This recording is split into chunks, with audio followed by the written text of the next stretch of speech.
राधे राधे भाई लोग, कैसन मानी जा रहुआ सब। हम आशा करते कि रहुआ सब एकदम मस्त होकम जा, जबरदस्त होकम जा और अपन अपन तैयारी में पूरी तरीका से व्यस्त होकम जा। काहे से कि रास्ता कतनो कठिन होखे तो हिम्मत बनाए रखिए। रास्ता कतनो कठिन होखे तो हिम्मत बनाए रखिए। अरे आवे द आंधी तूफान तू अपन पतवार संभाले रखिए। अरे आवे द आंधी तूफान तू अपन पतवार संभाले रखिए। और आज हंसता ना जे तारा हालात पे, आज हंसता नो जे तारा हालात पे, एक दिन ऐसा समय आई कि तोरा अगवा सबके बोलती बंद हो जाई। तो हाँ, एक दिन ऐसा समय लेके आवे के बा कि आपन पहचान बतावे के ना पड़ो और एकरा खातिर मेहनत करे के पड़ी। मेहनत ही एक ऐसा हथियार बा एकरा से कोनो सफलता हासिल कर जा सकेला। और यही मेहनत में एक छोटा सा हमार प्रयास बा। और आज हमने के पढ़े वाला बानी जा क्लास 10th के केमिस्ट्री लेसन 1 शुरू करेंगे हम लोग। और इस तरीके से क्लास 6 से लेके के क्लास 12 तक के हर विषय आसानी से सीख जाएंगे हम लोग। आपको कोई दिक्कत नहीं होगा। आज से आप लोगों को जो भी दिक्कतें हो रही थी केमिस्ट्री में कि हमें केमिस्ट्री समझ में नहीं आता है, हमारा केमिस्ट्री को पाले ही ना पड़ेला, ऊपर ऊपर पास हो जाला, हिचड़ बिचड़ फलाना रिएक्शन चिलाना रिएक्शन, आज से सारा झमेला खत्म। कैसे कि आज से केमिस्ट्री से हमने के खेले सीखल जाए, प्यार हो जी केमिस्ट्री से। एक बार क्लास के शुरू से अंत तक जरूर देखम। और अगर इस सीरीज कंटिन्यू जो हम शुरू कर ले बानी, अगर पूरा कंटिन्यू सीरीज देख ले शुरू से अंत तक, तो हम विश्वास देते नहीं कि केमिस्ट्री से रहुआ प्यार हो जाए। तो ओकरे खातिर हम बहुत लगन से मेहनत से लागल बानी रहुआ सबके सिखावे खातिर। तो चलिए क्लास के स्टार्ट कर जाओ।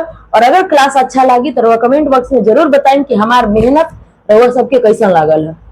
और चैनल के सब्सक्राइब करके लाइक शेयर जरूर कर दें जा। ऐसा लोग तक की क्लास जरूर पहुंचा दें जा जेकरा खास करके साइंस में भी अगर केमिस्ट्री बहुत बोरिंग सब्जेक्ट लागेला, ओकरा की जरूर जो है शेयर कर दें जा वीडियो। तो चलिए क्लास के स्टार्ट कर जाओ। तो हमने के पढ़े वाला बानी जा क्लास 10th के केमिस्ट्री रसायन शास्त्र। बस मत पाया। और रसायन ओकर नाम है, पहला चैप्टर के नाम है रासायनिक अभिक्रिया एवं समीकरण। क्लास 10th के केमिस्ट्री के लेसन 1 के नाम है रासायनिक अभिक्रिया एवं समीकरण। तो पाठ पे जाए से पहले हम के थोड़ा सा बेसिक पढ़ लीजिए, केमिस्ट्री की थोड़ा कहानी जान लीजिए। हम जाना तो नहीं सबके पता हुई लगभग, लेकिन फिर भी एगो टीचर होके के नाते अगर कह देने की क्लास बेसिक से स्टार्ट कर दें तो बेसिक से ही शुरू हुई। तो देखो केमिस्ट्री के नाम आखिर केमिस्ट्री शब्द आयल कहां से। ठीक, तो मिस्र जो देश बा, मिस्र वो देश के जो काली मिट्टी रहे ओकरा के केमिया कहल जात रहे। जो मिस्र के काली मिट्टी रहे ओकरा के केमिया कहल जात रहे। और वही मिट्टी से वो लोग अलग अलग प्रकार के तत्व निकालत रहला खुदाई वगैरह करके, और फिर ओकरा के अपन उपयोग करत रहला। ठीक, तो यही से शब्द केमिया कहाए लागल। का कहाए लागल? ओकर खुदाई उदाई क के ओकरा से उपयोग कर, तो पूरा प्रोसेस केमिया कहाए लागल। ठीक, तो याद रख कि केमिस्ट्री शब्द कहां से आई। तो जो मिस्र के काली मिट्टी को क्या कहा जाता था? केमिया। और यही केमिया आगे चल करके धीरे धीरे विकसित होने लगा। अलग अलग प्रकार के तत्व की खुदाई होने लगी, तत्व कैसे बना है ये अध्ययन होने लगा। और फिर धीरे धीरे ये केमिया शब्द जो है वो धीरे धीरे किस में बदल गया? केमिस्ट्री में बदल गया। किस में बदल गया? केमिस्ट्री में बदल गया। और यहीं से ये शब्द आया केमिस्ट्री। केमिया शब्द से ही केमिस्ट्री शब्द बना। बस समझता है आप? हाँ, तो याद रखिएगा कि केमिस्ट्री शब्द की उत्पत्ति किससे हुई है? तो केमिया से हुई है, जिसे हम लोग हिंदी में रसायन शास्त्र कहते हैं। बस समझता है? अब हम लोग जानते हैं कि आखिर रसायन शास्त्र केमिस्ट्री में हम लोग पढ़ते क्या है, आखिर रसायन शास्त्र किसे कहते हैं। ठीक, तो एक कॉमन डिफरेंस समझिएगा। जब जीवित जीव जंतुओं का अध्ययन किया जाता है, उसकी बनावट, उसकी संरचना, उसके गुण आदि का अध्ययन किया जाता है, तो वो जीव विज्ञान कहलाता है। और वहीं जब निर्जीवों की बनावट, विशेषता, गुण आदि का अध्ययन किया जाता है, निर्जीव पदार्थ का, तो उसको हम लोग कहते हैं केमिस्ट्री। और जब ये सजीव और निर्जीव दोनों काम कैसे करते हैं, किस नियम पे काम करते हैं, जब इसका अध्ययन शुरू हो जाता है तो उसे फिजिक्स कहते हैं। तो एक कॉमन डिफरेंस है। लेकिन अगर परिभाषा जाने कि रसायन शास्त्र किसको कहते हैं, तो रसायन शास्त्र विज्ञान की वह शाखा होती है जिसमें हम पदार्थों के गुण, पदार्थों के गुण, उसकी विशेषता, उसकी संरचना, उसकी बनावट, तत्व, अणु, परमाणु आदि का अध्ययन करते हैं। उस शाखा को हम लोग कहते हैं रसायन शास्त्र। यानी कि रसायन शास्त्र किसको कहते हैं जी, तो विज्ञान की वह शाखा, विज्ञान की वह शाखा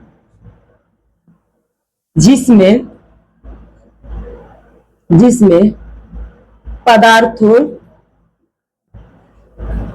पदार्थों के गुण, बनावट, संरचना, विशेषता तथा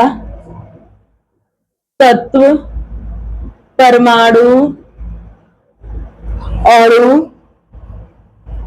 आदि का अध्ययन किया जाता है,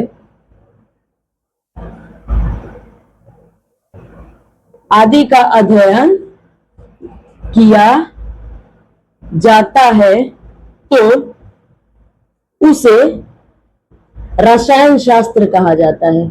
तो उसे रसायन शास्त्र कहा जाता है। बस समझता है। तो रसायन शास्त्र किसको कहते हैं, तो विज्ञान की वह शाखा जिसमें पदार्थों के गुण, विशेषता, संरचना, बनावट, तत्व, अणु, परमाणु आदि का अध्ययन किया जाता है। तो उस शाखा को हम लोग कहते हैं केमिस्ट्री। बस समझता है। तो अब दूसरा पॉइंट आता है कि केमिस्ट्री जो है, केमिस्ट्री रसायन शास्त्र, इसके पिता किसको कहा जाता है, किसने इस रसायन शास्त्र को विज्ञान के तौर पे अध्ययन करना शुरू किया, किसने रसायन शास्त्र में एक बहुत बड़ा क्रांति लाया। ठीक, तो उस व्यक्ति का नाम है एंटोनी लेवोसियर। वे व्यक्ति थे जिन्होंने द्रव्यमान संरक्षण का नियम दिया, जिन्होंने रसायन शास्त्र को, जो रसायन को विज्ञान के तौर पे अध्ययन करना शुरू किया। उन्होंने रसायन में एक बहुत बड़ी क्रांति लाई। तो इसीलिए रसायन शास्त्र के पिता, इस तरीके से देखिए, लिखिए, रसायन शास्त्र के पिता, रसायन शास्त्र के पिता किसको कहा जाता है, एंटोनी लेवोसियर। एंटोनी लेवोसियर, रसायन शास्त्र के पिता किसको कहा जाता है, एंटोनी लेवोसियर, क्योंकि इन्होंने सबसे पहले रसायन को विज्ञान के तौर पर अध्ययन करना शुरू किया, द्रव्यमान संरक्षण का नियम दिया, रसायन शास्त्र में एक बहुत बड़ी क्रांति लाए थे एंटोनी लेवोसियर ने। ठीक, अगला टॉपिक हम लोग क्या जानते हैं कि भारतीय रसायन शास्त्र के पिता किसको कहा जाता है, भारतीय रसायन शास्त्र के पिता। भारतीय रसायन शास्त्र के पिता किसको कहा जाता है, तो एक व्यक्ति है प्रफुल्ल चंद्र राय। ये भारतीय रसायन शास्त्र के पिता कहलाते हैं, क्योंकि इन्होंने बहुत ज्यादा भारतीय रसायन शास्त्र में प्रफुल्ल चंद्र राय, इन्हें भारतीय रसायन शास्त्र के पिता कहा जाता है, क्योंकि इन्होंने भारतीय रसायन में बहुत ज्यादा क्रांति लाया था। तो इन्हें भारतीय रसायन शास्त्र के पिता कहा जाता है, किसको, प्रफुल्ल चंद्र राय को। ठीक, तो फिर से ध्यान दीजिएगा, ये रसायन शास्त्र के बारे में कुछ बेसिक था जो एग्जाम में पूछता है, काफी इंपॉर्टेंट हो जाता है। सबसे पहले तो केमिस्ट्री शब्द की उत्पत्ति किस शब्द से हुई है, तो केमिया शब्द से। केमिया शब्द का अर्थ क्या होता है, काली मिट्टी। कहाँ की काली मिट्टी, मिस्र की काली मिट्टी। ठीक, रसायन शास्त्र कहते किसको है, तो विज्ञान की वह शाखा जिसमें हम पदार्थ के गुण, विशेषता, अणु, तत्व, परमाणु आदि का अध्ययन करते हैं, तो वह शाखा रसायन शास्त्र कहलाती है। रसायन शास्त्र के पिता किसको कहा जाता है, एंटोनी लेवोसियर को। भारतीय रसायन शास्त्र के पिता किसको कहा जाता है, प्रफुल्ल चंद्र राय को। तो क्या आपको इतनी बातें समझ में आई? तो ये कुछ बेसिक था जो आपको हमेशा याद रखना है, स्क्रीनशॉट ले लीजिए। अब हम लोग शुरू करेंगे क्लास 10th का पहला चैप्टर। ठीक,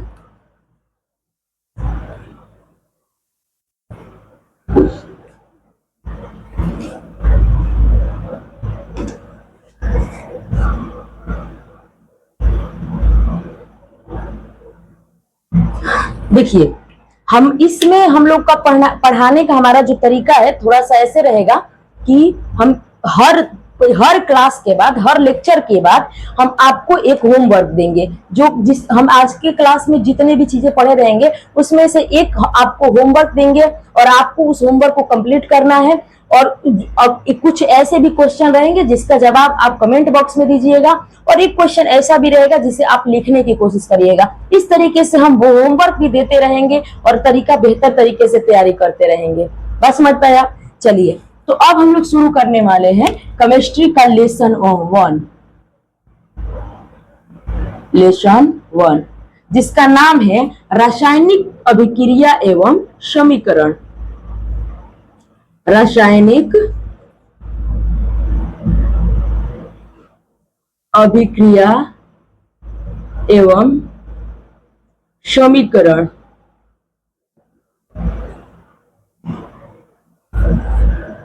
ये आपके पाठ का नाम है। तो सबसे पहले हम लोग ये जानेंगे कि इस पाठ में हमें पढ़ना क्या क्या है, क्योंकि हमारा पढ़ाने का तरीका यही रहता है कि पहले हम इंडेक्स लिखते हैं कि हमें उसमें कौन कौन सा टॉपिक इंपॉर्टेंट है, कौन कौन सा टॉपिक पढ़ना है इस चैप्टर में, हम सबसे पहले इसको लिखते हैं। तो सबसे पहले जानेंगे कि हमें पहले टॉपिक में पहला नंबर पे क्या पढ़ना है। तो पहला नंबर पे पठवा का नाम जानना है कि रासायनिक अभिक्रिया क्या है। तो पहले टॉपिक में हम लोग पढ़ेंगे रासायनिक अभिक्रिया। ठीक, दूसरे टॉपिक में जानेंगे कि रासायनिक अभिक्रिया की क्या विशेषता है। जैसे रासायनिक अभिक्रिया में गैस का उत्पत्ति होता है, रासायनिक अभिक्रिया में ताप परिवर्तन होते हैं, रासायनिक अभिक्रिया में रंग में परिवर्तन होता है, रासायनिक अभिक्रिया के दौरान अवस्था में परिवर्तन होता है, रासायनिक अभिक्रिया के दौरान अवक्षेप बनते हैं। तो ये विशेषता हम लोग जानेंगे कि रासायनिक अभिक्रिया के बाद क्या क्या होता है, इसकी क्या विशेषता है। तो रासायनिक अभिक्रिया की विशेषता जानेंगे, रासायनिक अभिक्रिया की विशेषता। ठीक, दूसरा पॉइंट पे। तीसरा पॉइंट में हम लोग जानेंगे रासायनिक समीकरण। ठीक, तो तीसरा पॉइंट क्या जानेंगे हम लोग, अगला टॉपिक, अगला पाठ में जो दूसरा नंबर है रासायनिक समीकरण, क्या जानेंगे हम लोग, रासायनिक समीकरण। क्या समझता है? दूसरा अगला टॉपिक में हम लोग क्या जानेंगे, रासायनिक समीकरण। उसके बाद हम लोग चौथा में जानेंगे कि रासायनिक समीकरण लिखने के नियम। रासायनिक समीकरण किस तरीके से लिखा जाता है, रासायनिक समीकरण लिखने के नियम जानेंगे। ये जानेंगे कि बीच में प्लस रहता है कि माइनस रहता है, इधर के साइड अभिकारक के साइड में दो अभिकारक के बीच में प्लस रहता है कि माइनस रहता है, अभिकारक प्रतिफल के बीच में एरो रहता है, क्या रहता है, ये सारी चीजें हम लोग जानेंगे। उसके बाद जानेंगे कि रासायनिक समीकरण के क्या लाभ है और क्या हानि है। रासायनिक समीकरण के लाभ और हानि दोनों जानेंगे। देखिए, एक इंसान में या किसी भी वस्तु में, चाहे वो सजीव हो निर्जीव हो, उसमें अच्छाइयां भी होती है और उसकी कमियां भी होती है। ठीक, तो हमें क्या करना चाहिए, उसकी अच्छाइयों को एक्सेप्ट कर लेना चाहिए, कमियों को छोड़ करके अच्छाइयां सीख लीजिए। अब ऐसा नहीं कर सकते हैं ना कि कोनो इंसान में कोनो कमी ना हो। ब्रह्मांड में हर पदार्थ में, चाहे वो सजीव हो या निर्जीव हो, सब में अच्छाइयां के साथ साथ कमियां भी होती है। तो हमें क्या है, हमें अच्छाइयों की एक्सेप्ट कर लेना है, हमें अच्छाइयां सीख लेनी है।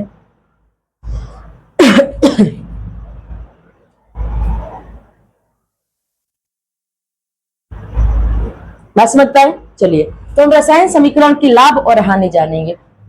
उसके बाद जानेंगे कि मान लीजिए किसी इंसान में कमी है तो हम उसे दूर भी तो कर सकते हैं, उसको और ज्यादा सुंदर बना सकते हैं। तो हम रासायनिक जो समीकरण है इसको और अधिक उपयोगी कैसे बनाया जाए ये जानेंगे। रासायनिक समीकरण को अधिक उपयोगी कैसे बनाया जाए ये जानेंगे।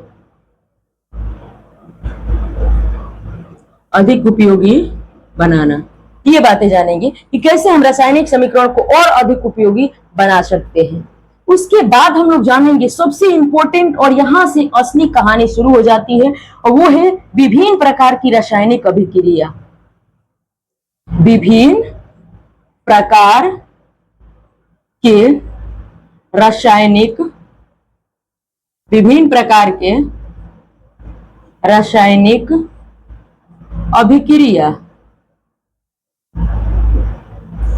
इसमें हम जानेंगे विभिन्न प्रकार की रासायनिक अभिक्रिया। कौन कौन सी अभिक्रिया जानेंगे, तो देखिए सबसे पहले हम लोग जानेंगे इसमें कि संयोजन अभिक्रिया किसको कहते हैं। पहले हम क्या जानेंगे, संयोजन अभिक्रिया, संयोजन जानेंगे, फिर वियोजन जानेंगे, फिर वैद्युत अपघटन जानेंगे, वैद्युत अपघटन जानेंगे, फिर प्रकाश रासायनिक अभिक्रिया जानेंगे,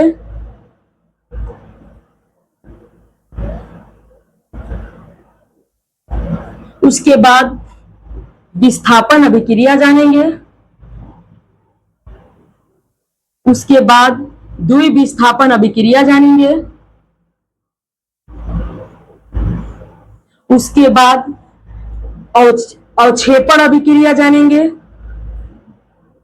उसके बाद उदासीनीकरण अभिक्रिया जानेंगे,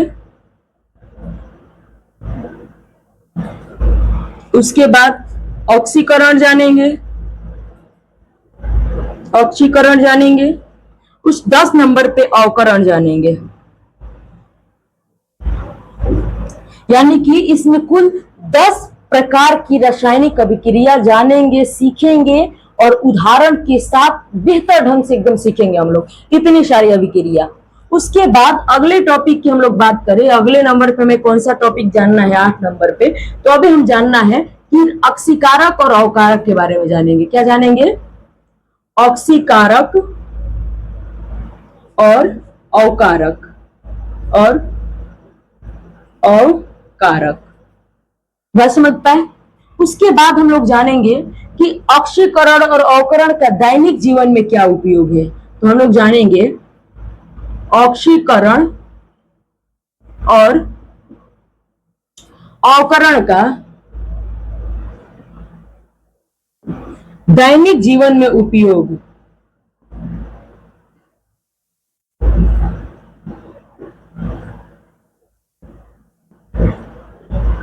दैनिक जीवन में उपयोग। उसके बाद 10 नंबर पे हम लोग जानेंगे दहन और ज्वाला, दहन और ज्वाला। उसके बाद हम लोग जानेंगे 11 नंबर पर लिक्विड पेट्रोलियम गैस, द्रवित पेट्रोलियम गैस, द्रवित पेट्रोलियम गैस, एलपीजी। जानेंगे कि आखिर एलपीजी है क्या, किससे बना होता है कि आज इतना कीमत हो गया है इसका। मोदी सरकार इसको ऐसे लग रहा है जैसे सोना है, ऐसे इसका दाम बढ़ाते जा रहे हैं, 1000 से 2000 ऐसे होते जा रहा है। आखिर ये एलपीजी इतना कीमती क्यों है, और अपना हमारे भारत में इसका क्राइसिस क्यों है, हमारे भारत में ये इतना ज्यादा महंगा क्यों होते जा रहा है, आखिर ये इसकी विशेषता क्या है, हम सब कुछ जानेंगे एलपीजी के बारे में। बात समझता है। ये कुल 11 टॉपिक हमें इस चैप्टर में पढ़ना है, और हम गारंटी देते हैं कि इस 11 टॉपिक पढ़ने के बाद हमसे एक बार हम पे विश्वास करके एक बार आप केमिस्ट्री पढ़िए हमसे, ठीक। और अगर हम आपको ना सिखा पाए, ना मजेदार बना दिए केमिस्ट्री को, फिर हम आपसे मिलेंगे। आप कमेंट बॉक्स में जो आपको कहना होगा कहिएगा, लेकिन हम एक बार हमसे पढ़ के देखिए। इस 11 टॉपिक पढ़ेंगे इस चैप्टर में, और इसके बाद आप बिहार बोर्ड में बैठिएगा तो एक भी क्वेश्चन गलत नहीं होगा। और आप बिहार बोर्ड के अलावा इस चैप्टर से अगर किसी भी कॉम्पिटिटिव एग्जाम में क्वेश्चन पूछता है तो उससे भी एक क्वेश्चन भी, एक नंबर का भी क्वेश्चन नहीं छूटेगा। क्योंकि देखिए कोई भी कंपटीशन एग्जाम हो उसमें 6 से लेके 12 तक का ही सिलेबस उसमें रहता है। तो क्यों ना हम 6 से 12 तक का एनसीईआरटी हर विषय का पढ़ ले। तो जिस तरीके से हम साइंस चालू कर रहे, साइंस में 10th ही क्यों चालू किए, क्योंकि 10th का एग्जाम्स बच्चों के लिए का आने वाला है, तो उसमें थोड़ा सा उन लोगों को पहले हम करा रहे हैं ताकि प्रॉफिट हो जाए कुछ उन लोगों को। बाकी हम 6 से लेके 12 तक के सारे एनसीईआरटी, हिस्ट्री, ज्योग्राफी, पॉलिटी, उसके बाद विज्ञान, इकोनॉमिक्स, बहुत सारी चीजें हम इसी चैनल पे आपको सिखाएंगे, पढ़ाएंगे। ठीक, तो ये था हमारा आज का इंट्रोडक्शन। अब हम लोग शुरू करते हैं पहला चैप्टर से, रासायनिक अभिक्रिया। हम जानेंगे कि रासायनिक अभिक्रिया किसको कहते हैं, कौन रासायनिक अभिक्रिया है। क्या हम कोई, जैसे मान लीजिए मोमबत्ती जल रहा है या लकड़ी जल रही है या चावल बन गया या खाना पच गया, हमारा खाना खाए, खाना पच गया, ऊर्जा बन गया, क्या इसे रासायनिक अभिक्रिया कहेंगे। अगर मान लीजिए कि चीनी में हमने पानी घोल दिया तो क्या वो रासायनिक अभिक्रिया है। जैसे चीनी में पानी जैसे घोले राजा जी, घोले राजा जी, कमरिया गोले गोले। तो क्या ये जो आप चीनी में पानी घोल के शरबत बना दिए, तो क्या ये रासायनिक अभिक्रिया है। तो हम जानेंगे कि आखिर हम रासायनिक अभिक्रिया कहेंगे किसे। ठीक, तो ये आज इंट्रोडक्शन क्लास था और अगले क्लास से हम लोग इस एक एक पॉइंट को डिस्कस करना शुरू करेंगे। तो कैसा लगा आपका आज का इंट्रोडक्शन क्लास हमारा। अगर अच्छा लगा होगा तो आप अपने दोस्तों में शेयर कर दीजिएगा, चैनल को सब्सक्राइब करके मुझे सपोर्ट जरूर कीजिएगा। एक बार हम पे विश्वास जरूर करके देखिए कि हम क्या आपको सिखा पाते हैं कि नहीं, एक बार विश्वास करिए। और अगर क्लास अच्छा लगे तो कमेंट जरूर करिएगा। बाकी चलिए मिलते हैं नेक्स्ट वीडियो में, तब तक के लिए आप लोग मन लगा के पढ़ते रहिएगा। धन्यवाद, जय हिंद। शेयर सब्सक्राइब जरूर कर लीजिएगा।